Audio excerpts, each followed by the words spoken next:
We thought we were going to have to move.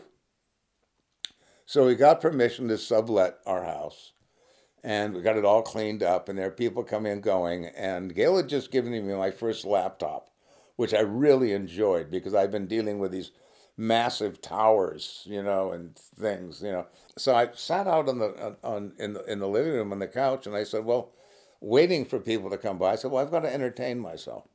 So I just started writing these short stories that sort of fascinated me. They were meant to be, light entertainment. I mean, they all had morals to them, and they all had things to say beyond just the punchline of the book. Because there are a lot of things I want to say, but I find it's much easier to put it in somebody else's mouth, which is why I think I write to begin with. I think I'm too self-conscious to stand up in front of an audience and say these things.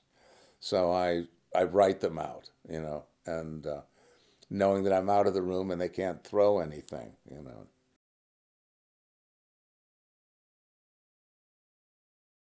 The first one was called Cabbages and Kings. I didn't realize there were so many other books out there with that title, but it's a story about two boys that grew up in the Salinas Valley near King City, and it's their adventure growing up.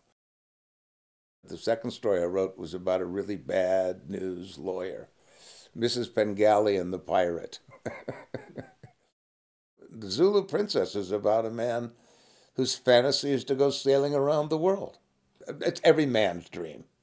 At some particular point, I've known lots of men. I mean, I've got friends here that, want to build a ship and, go sailing. At any rate, this particular man finds a ship that's been beautifully built, been beat up by the weather, it's been up on dry land for a few years, and the owner has disappeared and hasn't paid the bill. But it's just a boy's fantasy of going to sea coming true, and the difficulty of doing that. And then what do they do once they get to sea?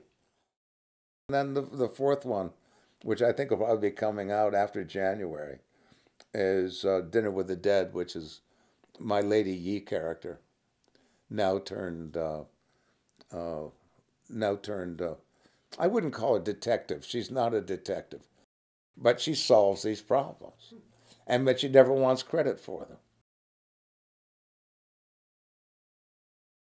I'll get an idea about something long before I'll think about writing about it, right?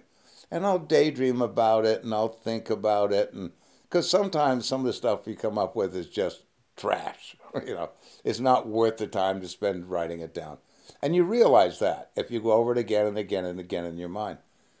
So in my case, I go over these things. What would this be like? And as I say, it's always autobiographical. It's, what I would want to have happen in my life or what I'd like to see happen in other people's lives. They're all about Monterey because I think that every writer should have revenge on his hometown.